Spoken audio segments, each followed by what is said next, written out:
Welcome back to the channel. Don't forget to like, share, and subscribe my channel.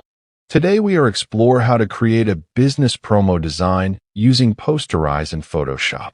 I start by opening Photoshop and placing my promo image.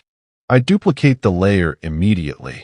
I apply Posterize and slowly adjust the levels, watching the design take shape. I stop when the image feels bold and controlled.